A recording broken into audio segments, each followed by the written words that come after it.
Vote গ্রহণ হবে 2026 সালের ফেব্রুয়ারি মাসের 12 তারিখ রোজ বৃহস্পতিবার। 12 ফেব্রুয়ারি বৃহস্পতিবার হবে সংসদ নির্বাচন ও গণভোট। 29 ডিসেম্বর পর্যন্ত মনোনয়নপত্র দাখিল। সবাইকে আচরণবিধি মেনে সহযোগিতার আহ্বান ইসির। আমি আশা করি আপনাদের স্বতঃস্ফূর্ত অংশগ্রহণের মাধ্যমে ভোটের অনুষ্ঠান উৎসবে রূপ নেবে।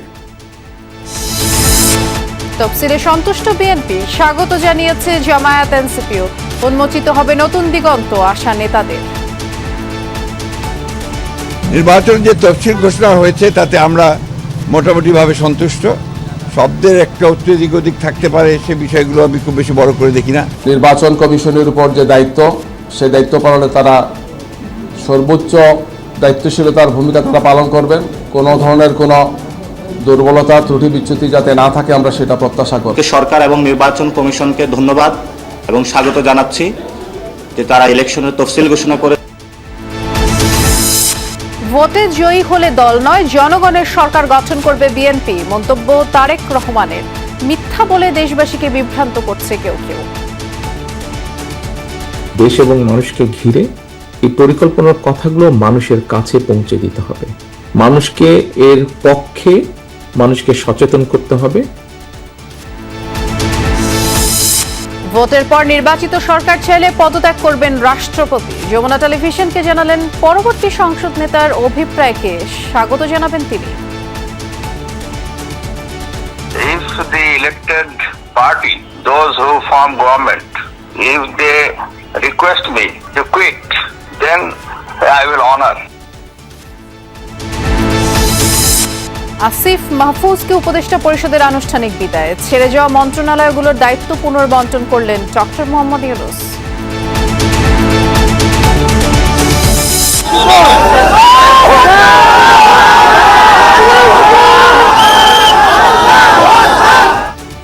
রাজশাহীতে গভীর নলকূপের গর্তে পড়ে যাওয়ার 32 ঘন্টা পর সাজিদকে উদ্ধার। শারীরিক পরীক্ষার জন্য নেওয়া হয়েছে হাসপাতালে। এটা তো স্বাস্থ্য কমপ্লেক্সের ডাক্তাররা বলবেন, আমি তো বলতে পারবো না। আমরা সব একসাথে ব্রিফ করি ভাই। রাজধানীর মোহাম্মদপুর বনানী এলাকায় আবারও প্রকাশ্যে ছিনতাইয়ের ঘটনা। ধারালো অস্ত্রের মুখে সর্বস্ব লুট। যেভাবে আমাকে কেন আক্রমণ করলো, আমার টাকা পয়সা কেন ছিনে নিয়ে গেল, মোবাইল টাকা সব নিয়ে গেল।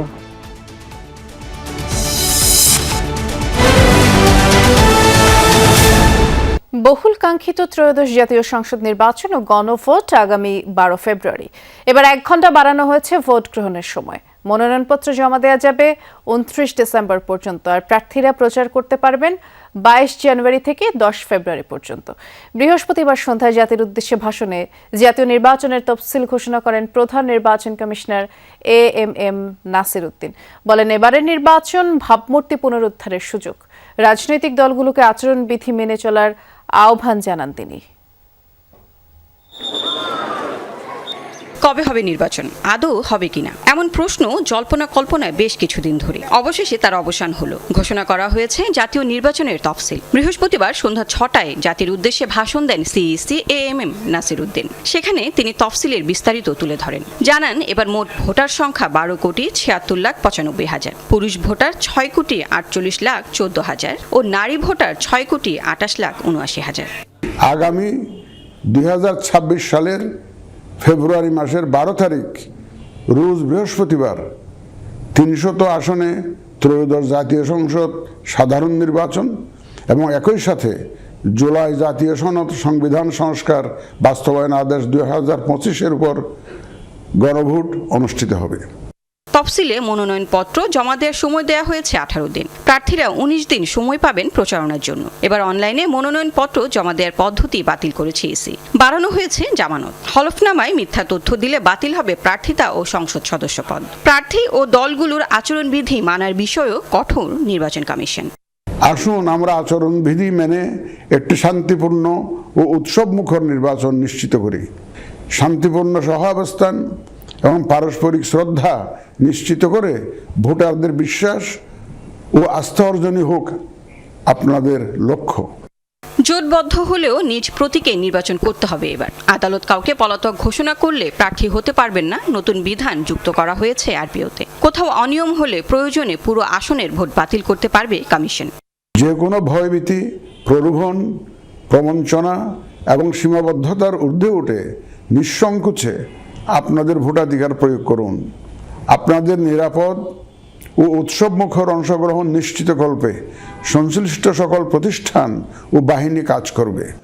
ভোটাররা এবার দুটি ব্যালটে ভোট দিবেন, একটি জনগণের প্রতিনিধি নির্বাচন ও আরেকটি সংস্কার ইস্যুতে হ্যাঁ না ভোট। পোস্টাল ব্যালট আইনে থাকলেও এত বছরে আসেনি একটি ভোটও। কমিশনের আশা এবার বাড়বে পোস্টাল ব্যালটের হার। প্রবাসী ভোটারগণ ছাড়াও দেশের ভিতরের 3 ধরনের ভোটার পোস্টাল ব্যালটে ভোট দিতে পারবেন। এই 3 ধরনের ভোটারগণ আগামীকাল থেকে শুরু করে আগামী 25শে ডিসেম্বর 2025 পর্যন্ত পোস্টাল ভোট বিডি অ্যাপের মাধ্যমে এবং নির্ধারিত পদ্ধতিতে পোস্টাল ভোটের জন্য নিবন্ধন করতে পারবেন। জাতির উদ্দেশ্যে সিইসি বলেন, রাজনৈতিক দল ও ভোটাররা সচেতন থাকলে অনিয়ম রোধ করা সম্ভব হবে। আপনাদের প্রতি আমার বিশেষ অনুরোধ, অসত্য এবং অসৎ উদ্দেশ্যে প্রচারিত কোনো তথ্যে কান দিবেন না। গতানুগতিক প্রচারের বাইরে এবার প্রথমবারের মতো ডিজিটাল প্রচারণার সুযোগ রেখেছে ইসি। তবে এআই এর অপব্যবহার, ভুয়া তথ্য, অনলাইন অপপ্রচার সব মিলিয়ে চ্যালেঞ্জও কম নয়। এসব মোকাবেলায় মনিটরিং সেল এবং সাইবার নজরদারি জোরদার করেছে ইসি। একই সাথে ভোটারদেরকেও সতর্ক এবং দায়িত্বশীল হওয়ার আহ্বান জানিয়েছে নির্বাচন কমিশন। লাভলি বিথি, যমুনা নিউজ, ঢাকা। ত্রয়োদশ জাতীয় সংসদ নির্বাচন এবং জুলাই জাতীয় সনদ বাস্তবায়ন আদেশের উপর গণভোটের তফসিল ঘোষণা করায় নির্বাচন কমিশনকে আন্তরিক শুভেচ্ছা ও অভিনন্দন জানিয়েছেন প্রধান উপদেষ্টা ডক্টর মোহাম্মদ ইউনূস। এক শুভেচ্ছা বার্তায় প্রধান উপদেষ্টা বলেছেন, এই তফসিল ঘোষণার মধ্য দিয়ে বাংলাদেশের গণতান্ত্রিক অভিযাত্রা একটি গুরুত্বপূর্ণ মাইলফলক অতিক্রম করল। ঐতিহাসিক গণঅভ্যুত্থানের পর দেশ এখন যে নতুন পথে অগ্রসর হচ্ছে, এই নির্বাচন ও গণভোট সেই পথরেখাকে দৃঢ় করবে। আর সে সাথে এই নির্বাচন গণমানুষের মতকে প্রাধান্য দেবে, নতুন বাংলাদেশের ভিত্তি আরো সুসংহত করবে। দেশের রাজনৈতিক দল, প্রার্থী, গণমাধ্যম, সুশীল সমাজ এবং সর্বোপরি দেশের জনগণকে এই নির্বাচন ও গণভোটকে একটি জাতীয় ঐক্যের উদ্যোগ হিসেবে গ্রহণ করার আহ্বান জানান প্রধান উপদেষ্টা। সব জল্পনার অবসান ঘটিয়ে অবশেষে নির্বাচনের তফসিল এলো। তফসিল ঘোষণার মাধ্যমে বাংলাদেশের নতুন এক অধ্যায়ের সূচনা হয়েছে বলে মন্তব্য করেছে রাজনৈতিক দলগুলো। স্বাগত জানিয়েছে নির্বাচন কমিশন ও অন্তর্বর্তী সরকারের তফসিলকে। তবে স্বচ্ছতা ও নিরপেক্ষতা নিয়ে সন্দেহ আছে কোনো কোনো রাজনীতিকের। অবশ্য সব প্রশ্নকে পাশ কাটিয়ে সুষ্ঠু নির্বাচনের মাধ্যমে গঠিত হবে জনগণের সরকার, সেই প্রত্যাশা সবার। 26 সালের ফেব্রুয়ারি মাসের 12 তারিখ রোজ বৃহস্পতিবার 300 আসনে ত্রয়োদশ জাতীয় সংসদ সাধারণ নির্বাচন। প্রধান নির্বাচন কমিশনার তফসিল ঘোষণার পর কেটে গেছে সব অনিশ্চয়তা। ভোটের দিনক্ষণ পেয়ে সাধুবাদ জানাচ্ছেন বিভিন্ন রাজনৈতিক দল। এই তফসিলে স্বস্তি আর সন্তুষ্টি প্রকাশ করেছে বিএনপি। দলটির মহাসচিব মির্জা ফখরুল ইসলাম আলমগীর বলেন, সিইসির ঘোষণায় আশ্বস্ত দেশবাসী, এবার ভোটের অধিকার বাস্তবায়ন হবে বলেও আশা প্রকাশ করেন তিনি। নির্বাচনের যে তফসিল ঘোষণা হয়েছে তাতে আমরা মোটামুটিভাবে সন্তুষ্ট। শব্দের একটা এদিক ওদিক থাকতে পারে, সে বিষয়গুলো আমি খুব বেশি বড় করে দেখি না। তফসিলকে স্বাগত জানিয়েছে জামাতে ইসলামীও। তবে সুষ্ঠু নির্বাচনের স্বার্থে প্রয়োজন হলে কমিশনকে কঠোর হওয়ারও আহ্বান তাদের। লেভেল প্লেইং ফিল্ডকে তারা নিশ্চিত করবেন এবং এই বিষয়ে সর্বোচ্চ ভূমিকা পালন করার জন্য যেহেতু নির্বাচন কমিশন শিডিউল ঘোষণা করেছেন, তাদের উপর এখন সর্বোচ্চ দায়িত্বটা এসেছে গিয়ে এখন থেকে তারা সেই ভূমিকাটি পালন করবেন। সংসদ নির্বাচনের তফসিলকে স্বাগত জানালেও ইসি ও আইন শৃঙ্খলা বাহিনীর সক্ষমতা নিয়ে প্রশ্ন তুলেছে এনসিপি। রাজধানীর বাংলা মোটরে তফসিল পরবর্তী প্রতিক্রিয়ায় দলটির মুখ্য সমন্বয়ক বলেন, সরকারের সদিচ্ছা থাকলেও নিরপেক্ষতায় ঘাটতি রয়েছে। লটারির মাধ্যমে এএসপি ডিসি নিয়োগ করা হচ্ছে, কিন্তু সেটা জাতির সামনে সুস্পষ্ট করা হয় নাই কাদেরকে নিয়োগ করা হচ্ছে। এটা অস্বচ্ছ প্রক্রিয়ার মধ্যে করা হচ্ছে এবং সরকার গণভোটের যে প্রশ্নবোধক চিহ্নগুলো রেখেছিল সে বিষয়ে আমরা সুস্পষ্ট ব্যাখ্যা চেয়েছিলাম। আমরা এই পর্যন্ত কোনো সুস্পষ্ট ব্যাখ্যা পাইনি।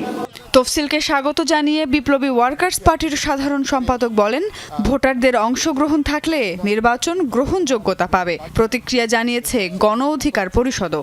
আমরা জাতীয় নির্বাচন এবং জুলাই সনদের আমরা তার পক্ষে আমরা হ্যাঁ ভোট দিয়ে আমরা বাংলাদেশ তার গণতান্ত্রিক অভিযাত্রার পথে হাঁটতে পারবে এবং এটা বাংলাদেশের ইতিহাসে একটা গুরুত্বপূর্ণ মাইল ফলক হিসেবে এটা চিহ্নিত হবে। নির্বাচন কমিশন যেভাবে সাহসিকতার সহিত তারিখ ঘোষণা করেছে, যেভাবে সরকার নির্বাচনের তারিখ গঠনের ব্যাপারে তারাও যেভাবে আসলে নির্বাচন কমিশনকে সহযোগিতা করেছে, আমরা নির্বাচন কমিশন এবং সরকারকে ধন্যবাদ জানাচ্ছি। ত্রয়োদশ সংসদ নির্বাচনের মাধ্যমে বাংলাদেশে নতুন এক অধ্যায়ের সূচনা হবে এমন আশা রাজনৈতিক দলগুলোর। তবে লেভেল প্লেইং ফিল্ড তৈরি করতে সরকার এবং নির্বাচন কমিশনের কঠোর ভূমিকা চান তারা। সুমাইয়া ঐশী, যমুনা নিউজ, ঢাকা। নির্বাচনের তফসিল নিয়ে মিশ্র প্রতিক্রিয়া সাধারণ মানুষের। অবাধ ও সুষ্ঠু নির্বাচন নিয়ে সংশয় কারো কারো। দুপুরে সাংবাদিকদের এক ব্রিফিংয়ে ইসি সচিব বলেছেন, নির্বাচনে লেভেল প্লেইং ফিল্ড নিশ্চিত করা হবে। গাজীপুর ও বাগেরহাটের আসন সংক্রান্ত ইসির গ্যাজেট অবৈধ ঘোষণা করে দেয়া সুপ্রিম কোর্টের আপিল বিভাগের রায় সংক্রান্ত প্রশ্নের জবাবে তিনি বলেছেন, আদালতের রায় কমিশনকে প্রশ্নবিদ্ধ করে। সংক্রান্ত সময়সূচি ঘোষণা করছে। পূর্ব ঘোষিত সময় অনুযায়ী জাতির উদ্দেশ্যে ভাষণ দিলেন প্রধান নির্বাচন কমিশনার। ঘোষিত হলো তফসিল। 2026 সালের ফেব্রুয়ারি মাসের 12 তারিখ রোজ বৃহস্পতিবার 300 আসনে ত্রয়োদশ জাতীয় সংসদ সাধারণ নির্বাচন। সাধারণ মানুষ বলছে এর মাধ্যমে ভোটের আবহে ঢুকে পড়ল পুরো দেশ। যদিও কারো কারো সংশয় রয়েছে কমিশনের সক্ষমতা নিয়ে, কিন্তু সবার প্রত্যাশা একটাই, অবাধ ও সুষ্ঠু নির্বাচন যাতে নির্ধারিত হবে বাংলাদেশের ভবিষ্যৎ। জনগণও বিভ্রান্ত, রাজনৈতিক দলগুলো বিভ্রান্ত। এত বিভ্রান্তি নিয়ে কখনোই সুষ্ঠু নির্বাচন হতে পারে না। আমি এটুকু আশাবাদী যে নির্বাচন কমিশন যেহেতু তফসিল ঘোষণা করছে এবং 100% নিশ্চিত যে নির্বাচন হবেই হবে। আমরা এমনও দেখেছি যে মসজিদে মাইকিং করে ভোটার আনতে পারে নাই। সুতরাং এই যে 17 বছরের মানুষের ভেতরে যে একটি ভোট দেওয়ার আকাঙ্ক্ষা, সেটি আমার মনে হয় এইবারের নির্বাচনের মাধ্যমে পূরণ হবে। এই বিশাল বড় একটা কর্মযজ্ঞ করার মতো সেই সক্ষমতা বা যোগ্যতা এই কমিশনের আছে কিনা, এইটা নিয়ে আমি খালি শঙ্কিত না, বাংলাদেশের অনেকে শঙ্কিত। এবারের নির্বাচনে যুক্ত হয়েছে গণভোট, সেটি নিয়েও সাধারণ ভোটারদের মাঝে আছে অস্পষ্টতা। যারা অনেক অশিক্ষিত মানুষ আছে যে তারা ওইটা বুঝতে পারবে কি না। আর যেহেতু অপশন হ্যাঁ এবং না, তার মানে এখানে দুইটাই অপশন আছে, আমার মনে হয় যে খুব একটা সমস্যা হবে না। আমরা উদ্বিগ্ন যে নির্বাচনের সময় এই স্বার্থ হাসিল করার কেউ চেষ্টা করবে কি এবং কোনো অস্থিতিশীল পরিস্থিতি করতেও পারে। ইসি সচিব জানিয়েছেন, লেভেল প্লেইং ফিল্ড নিশ্চিতে প্রাসঙ্গিক সব পদক্ষেপই নেবে কমিশন। এবারের ভোটে প্রথমবারের মতো ভোট দেওয়ার সুযোগ পাবেন প্রবাসী ভোটাররা, সেই আপডেটও জানিয়েছেন তিনি। অ্যাপটা ডাউনলোড এখন করতে পারবেন। আমরা এখনো ওই অ্যাপল স্টোরের যেটা আইফোন ব্যবহারকারীদের ওই অনুমোদনটা এখনো পাইনি। আশা করছি যে আগামী তফসিল ঘোষণা পরপর থেকেই যারা দায়িত্ব পালন করবেন তারা এটা নিবন্ধন করতে পারবেন। রদবদল একটা চলমান প্রক্রিয়া, যেখানে যার যতটুকু প্রয়োজন হবে তারা করবেন। সেক্ষেত্রে নির্বাচন কমিশনের সম্মতি বা অনুমতি যদি যেটা প্রাসঙ্গিক হবে তারা সেভাবে নেবেন। গাজীপুর ও বাগেরহাটের আসন সংক্রান্ত গেজেট হাইকোর্ট অবৈধ ঘোষণা করায় কমিশন প্রশ্নের মুখে পড়েছে বলেও মন্তব্য করেন আক্তার আহমেদ। নানা সংশয় দ্বিধাদ্বন্দ্বের পর অবশেষে ঘোষিত হলো তফসিল। তবে সাধারণ ভোটারদের সংশয় কাটল কি? ত্রয়োদশ জাতীয় সংসদ নির্বাচনে যুক্ত হয়েছে গণভোট, একই সাথে আছে প্রবাসীদের পোস্টাল ব্যালটে ভোট, সেই সাথে থাকছে ইসির বহুমাত্রিক চ্যালেঞ্জ, যা উতরে যেতে প্রয়োজন সব অংশীজনদের সহযোগিতা। আর সেটি করতে পারলেই সম্ভব হবে ভবিষ্যৎ প্রজন্মের প্রতি প্রতিশ্রুতি রক্ষা। তানফির মৌসুম, যমুনা নিউজ, ঢাকা। বিএনপির দেশ গড়ার পরিকল্পনা ঘরে ঘরে পৌঁছে দিতে নেতাকর্মীদের নির্দেশ দিয়েছেন ভারপ্রাপ্ত চেয়ারম্যান তারেক রহমান। বলেছেন, ভোটের মাধ্যমে ধানের শীষের পক্ষে জনগণের রায় আনতে হবে। রাজধানীতে এক অনুষ্ঠানে ভার্চুয়ালি যোগ দিয়ে তারেক রহমান বলেছেন, জনগণের সামনে উন্নয়ন পরিকল্পনা কেবল বিএনপিই তুলে ধরেছে, আর দলের নেতাকর্মীরা সক্রিয় না হলে দেশের অস্তিত্ব ও সার্বভৌমত্ব হুমকির মুখে পড়বে বলেও শঙ্কা প্রকাশ করেন বিএনপির ভারপ্রাপ্ত চেয়ারম্যান। বিএনপির 31 দফা কর্মসূচির বাইরে দক্ষ পেশাজীবীদের সমন্বয়ে জনগণের জীবন ঘনিষ্ঠ 8টি পরিকল্পনা প্রস্তুত করেছে বিএনপি। রাজধানীর খামারবাড়ির কৃষিবিদ ইনস্টিটিউশন মিলনায়তনে দলের দেশ গড়ার সেই পরিকল্পনা তুলে ধরা হচ্ছে দায়িত্বশীল নেতাকর্মীদের সামনে, যা বাস্তবায়িত হলে সমাজের প্রতিটি শ্রেণী পেশার মানুষ উপকৃত হবেন বলে মনে করে বিএনপি। আমি 1 বছর আগে বলেছিলাম যে এই নির্বাচনটি আমরা যত সহজ ভাবছে, অ্যাকচুয়ালি নির্বাচনটি তত সহজ নয়। কর্মসূচির 5ম দিনের সমাপনী অধিবেশনে যোগ দিয়ে দলটির ভারপ্রাপ্ত চেয়ারম্যান তারেক রহমান বলেন, বিএনপি কোনো স্বপ্ন দেখাচ্ছে না, পরিকল্পনা করছে।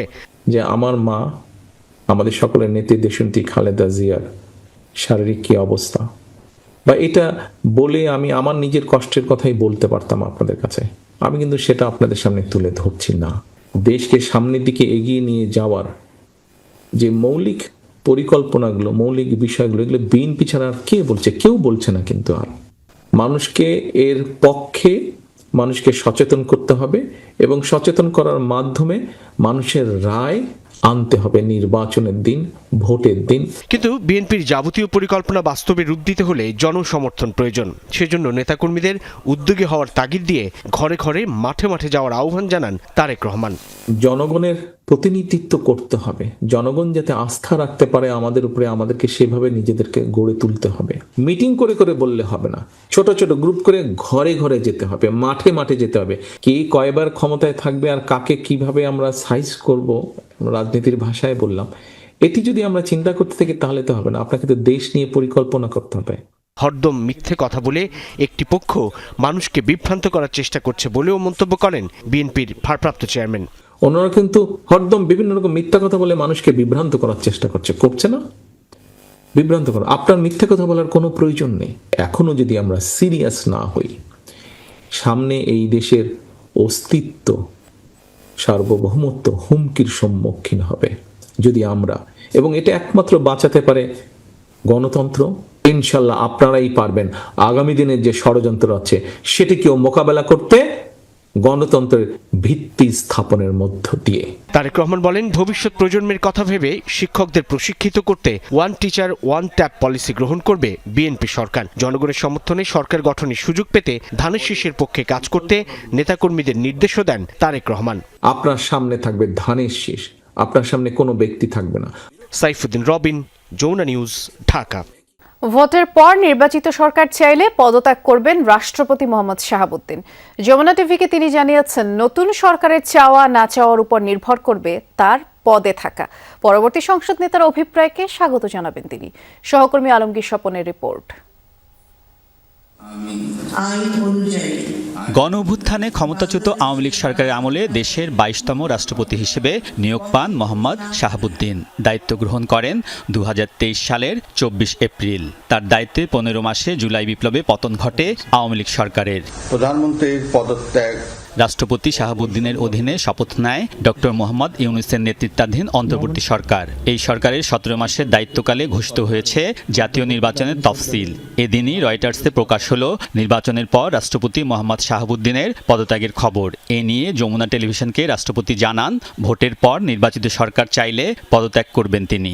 If the elected party, those who form government, if they request me to quit, then I will honor. It will I will welcome it. আপনি থাকতে চান না চলে যেতে চান, আমি তখন বলবো যে ইট ইজ ইউর ডিজায়ার, আপনারা যেটা বলবেন আমি তাই। রাষ্ট্রপতি বলেন, নির্বাচনের মাধ্যমে নতুন সংসদ গঠনের পরে সংসদ নেতার অভিপ্রায় অনুযায়ী সিদ্ধান্ত নেওয়া হবে। নির্বাচিত সরকার তো প্রথমে তো প্রেসিডেন্ট ইলেক্ট করবে না, নির্বাচিত সরকার তো প্রথমে পার্লামেন্ট করবে, প্রাইম মিনিস্টার করবে, তারপরে আমাকে হয়তো তার আগেই হয়তো জিজ্ঞাসা করতে পারে। তারা যদি মনে করে আমি থাকবো না, শপথের আগের দিন বা শপথের পরে তাদের প্রাইম মিনিস্টারের শপথের সুইটেবল টাইমে লিডার অফ দ্য হাউস হবে রেসপন্সিবল, যে আমাকে জিজ্ঞাসা করবে, তো কথা বলবে তো আমার সঙ্গে। রাষ্ট্রপতি হওয়ার আগে মোহাম্মদ শাহাবুদ্দিন দুর্নীতি দমন কমিশনের কমিশনার ও জেলা জজ হিসেবে দায়িত্ব পালন করেছিলেন। আলমগীর স্বপন, যমুনা নিউজ, ঢাকা। অবশেষে 32 ঘন্টা পর রাজশাহীর তানোরে গভীর নলকূপে পড়ে যাওয়া 2 বছরের শিশু সাজিদকে মৃত উদ্ধার করা হয়েছে। রাত 9টার দিকে নলকূপের 50 ফুট গভীর গর্ত থেকে তাকে উদ্ধার করা হয়। এর আগে গতকাল অর্থাৎ বুধবার দুপুর 1টার দিকে উপজেলার কোয়েলহাট গ্রামে মায়ের সাথে খেলতে গিয়ে গভীর নলকূপের খোলা মুখ দিয়ে ভিতরে পড়ে যায় সাজিদ। এরপর থেকে সেখানেই শিশুটি আটকে ছিল। খবর পেয়ে ওই দিন দুপুর 1:45 থেকে উদ্ধার অভিযান শুরু করে ফায়ার সার্ভিসের 3টি ইউনিট। এ সময় কূপের ভেতর অক্সিজেন সরবরাহ করেন তারা। পরে ফায়ার সার্ভিসের আরও কয়েকটি ইউনিট এই উদ্ধার কাজে যোগ দেয়। উদ্ধারের পরেই তাকে হাসপাতালে নেওয়া হয় এবং হাসপাতালে নেওয়ার পর চিকিৎসক শিশুটিকে মৃত ঘোষণা করে।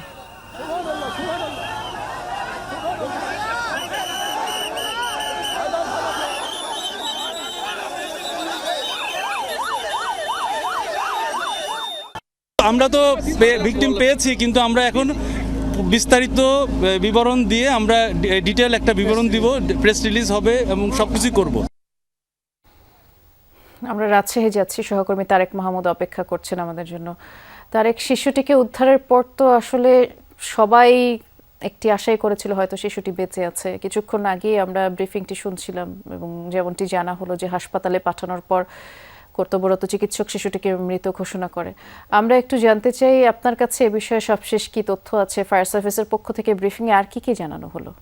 দেখছি ফায়ার সার্ভিস কিন্তু একটু আগে ব্রিফিং করে জানিয়েছে তারা চিকিৎসকদের সাথে কথা বলেছে এবং শিশু সাদিদ সে কিন্তু মারা গিয়েছে, সেটি ফায়ার সার্ভিসের যারা দায়িত্বরত ছিল আমাদেরকে নিশ্চিত করেছে। এবং এখন পর্যন্ত আসলে আমরা গত 32 ঘন্টা কিন্তু আমরা দেখেছি যে আমরা ফায়ার সার্ভিসের মোট 7টি ইউনিট এবং আইন শৃঙ্খলা বাহিনীর সদস্যরা আপ্রাণ চেষ্টা চালিয়ে কিন্তু এই উদ্ধার কার্যক্রম সেটি শুরু করেছিল এবং 50 ফুট নিচে 32 ঘন্টা থেকে তারা চেষ্টা করে কিন্তু শিশু সার্ভিসের উদ্ধার করে। এরপরে তাকে সাথে সাথে হাসপাতালে পাঠানো হয় আমরা দেখতে পাচ্ছি। এবং ফায়ার সার্ভিসের যিনি এখানে দায়িত্বরত রয়েছেন একটু আমরা লাইভ যাচ্ছি, যদি একটু আমরা দেখতে পাচ্ছি তারা আসলে দীর্ঘক্ষণ তাদের উদ্ধার তৎপরতার কাজ শেষ করে একটি আশায় ছিল, প্রত্যাশাই ছিল যে যেন শিশু সাদিদ সে যেন জীবিত উদ্ধার হয়। তবে শেষ পর্যন্ত আমরা দেখতে পেলাম যে এখনো জানতে পারলাম যে শিশু সাদিদ সে মারা গিয়েছে এবং তাকে মৃত এখান থেকে উদ্ধার করে হাসপাতালে নিয়ে যাওয়ার পরে তারপরে চিকিৎসকরা ফায়ার সার্ভিসের যিনি দায়িত্বরত রয়েছেন ডিরেক্টর অপারেশন লেফটেন্যান্ট কর্নেল ফাদুল ইসলাম, তিনি একটু আগে ব্রিফ করে আমাদেরকে জানিয়েছেন যে শান্তিপূর্ণ নির্বাচন উপহার দিতে চায় অন্তর্বর্তী সরকার। উপদেষ্টা পরিষদের বৈঠক শেষে ফরেন সার্ভিস একাডেমিতে প্রেস ব্রিফিংয়ে এমন আশা ব্যক্ত করেছেন প্রেস সচিব শফিকুল আলম।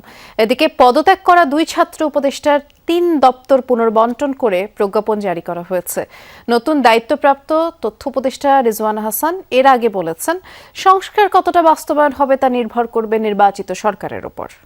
জাতীয় নির্বাচনের তফসিল ঘোষণার দিনে উপদেষ্টা পরিষদের বৈঠক যোগ দেন পদত্যাগপত্র জমা দেয়া 2 ছাত্র উপদেষ্টা আসিফ মাহমুদ সজীব ভুঁইয়া ও মাহফুজ আলম। তাদের সম্মানে ধন্যবাদ প্রস্তাব পাঠ করা হয়। আয়োজন করা হয় বিশেষ মধ্যাহ্নভোজের। বিদায় মুহূর্তটিকে আবেগঘন বলে উল্লেখ করেন পরিবেশ উপদেষ্টা সৈয়দা রিজওয়ানা হাসান। আজকে তাদেরকে আমরা বিদায় জানালাম, কারণ একটা বিশেষ প্রেক্ষাপটেই এই সরকারটা দায়িত্ব গ্রহণ করে এবং এই সরকারের একটা খুবই গুরুত্বপূর্ণ অংশ ছিল গণ অভ্যুত্থানের শক্তি হিসাবে এই ছাত্রদের অংশগ্রহণ সরাসরি সরকারি কাজে। ছাত্র প্রতিনিধি 2 উপদেষ্টার বিদায়ের পর সন্ধ্যায় দপ্তর পুনর্বণ্টন করে প্রজ্ঞাপন জারি করা হয়। যুব ও ক্রীড়া মন্ত্রণালয়ে আইন উপদেষ্টা আসিফ নজরুল, স্থানীয় সরকারে গণপূর্ত উপদেষ্টা আদিলুর রহমান খান এবং পরিবেশ উপদেষ্টা সৈয়দা রিজওয়ানা হাসানকে তথ্য ও সম্প্রচার মন্ত্রণালয়ের দায়িত্ব দেওয়া হয়। এদিন ফরেন সার্ভিস একাডেমিতে ব্রিফিংয়ে প্রেস সচিব বলেন, নির্বাচন নিয়ে স্বতঃস্ফূর্ত জনগণ, শান্তিপূর্ণ নির্বাচন উপহার দেবে সরকার। তফসিল ঘোষণার পরে কোনো ধরনের কোনো এই দাবি দেওয়া আন্দোলন নিয়ে কোনো ধরনের রাস্তা বন্ধ করে অন্যায় এবং ইলিগাল এবং আনলফুল যারা দাবি দেওয়া নিয়ে রাস্তায় নামবেন, এই পুরো বিষয়টা খুব কঠোর হস্তে দমন করা হবে। আমরা পুরো জাতি একটা ভালো ইলেকশনের জন্য ওয়েট করছে এবং সেটার জন্য আমরা প্রস্তুতি নিচ্ছি। প্রেস সচিব জানান, মাইলস্টোন ট্র্যাজেডিতে নিহত 36 জনের পরিবার 20 লাখ করে টাকা পাবে। আহতদের এককালীন 5 লাখ টাকা ও ফ্রি চিকিৎসা দেওয়ার সিদ্ধান্ত নিয়েছে উপদেষ্টা পরিষদ। যারা শহীদ হয়ে মারা গিয়েছেন তাদেরকে 36 জনকে 20 লাখ টাকা করে দেওয়া হবে এবং আহতদের এককালীন 5 লাখ টাকা দেওয়া হবে। অনেক দিন ধরে তাদের চিকিৎসা লাগবে, তাদেরকে বিনামূল্যে চিকিৎসা দেওয়া হবে সরকারি হাসপাতালগুলোতে। উপদেষ্টা পরিষদের বৈঠকে বাণিজ্য সম্প্রসারণে 3টি আইনের অনুমোদন দেওয়া হয়েছে। মেট্রো রেলের ভ্যাট প্রত্যাহার ও খেজুর আমদানিতে শুল্ক কমানোর বিষয়েও সিদ্ধান্ত হয়েছে। খেজুরের উপর ট্যাক্স ইনসিডেন্স ছিল। তানজিম শাফিন, যমুনা নিউজ, ঢাকা। সর্বোচ্চ সতর্কতার সাথে চিকিৎসা চলছে বিএনপি চেয়ারপারসন বেগম খালেদা জিয়ার। কোনো গুজবে কান না দেওয়ার আহ্বান জানিয়েছেন চিকিৎসকরা। দেশবাসীর কাছে সাবেক প্রধানমন্ত্রীর রোগ মুক্তির জন্য দোয়া চেয়েছেন তার পরিবার ও চিকিৎসকরা। এভারকেয়ার হাসপাতালের মেডিকেল বোর্ড জানায় ৭৯ বছর বয়সী খালেদা জিয়ার ফুসফুস, কিডনি, হৃদযন্ত্রের চিকিৎসা চলছে। কিডনি অকার্যকর হয়ে পড়ায় নিয়মিত ডায়ালাইসিস চলছে। শরীরে গুরুতর সংক্রমণ এবং হৃদযন্ত্রের ভালভে জটিলতা ধরা পড়ায় দেশি বিদেশি চিকিৎসকদের সমন্বয়ে নিবিড় চিকিৎসা চলছে।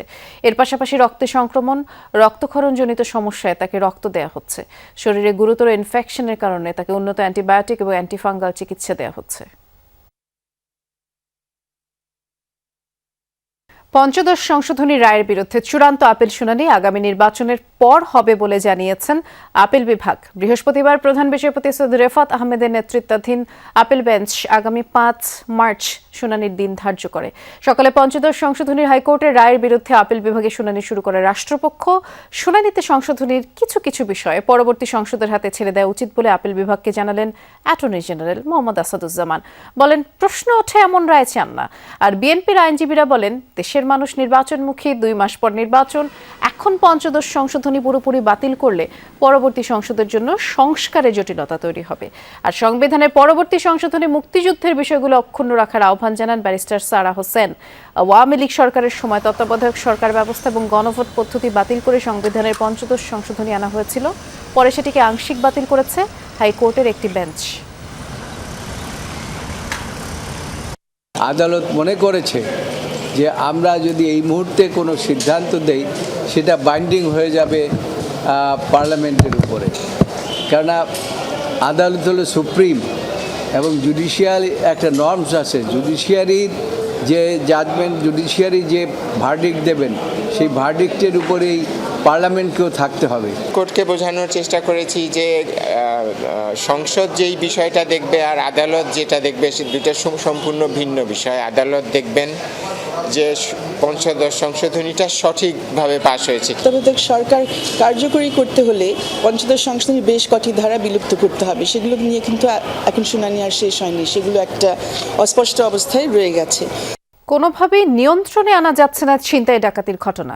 মোহাম্মদপুর এবং বনানী এলাকায় প্রকাশ্যে ছিনতাইকারীরা সর্বস্ব লুটে নিয়েছে। ঠেকানোর চেষ্টা করে বেশ কয়েকজন গুরুতর আহত হয়ে এখন হাসপাতালে ভর্তি। লুটের পর নির্বিঘ্নে হেঁটে গেলেও ধরা পড়েনি কেউ। আর এসব ঘটনায় চরম নিরাপত্তাহীনতায় আছেন ভুক্তভোগী ও সাধারণ মানুষ। এসব ঘটনায় মামলা দায়ের করা হবে বলে পুলিশ জানিয়েছে।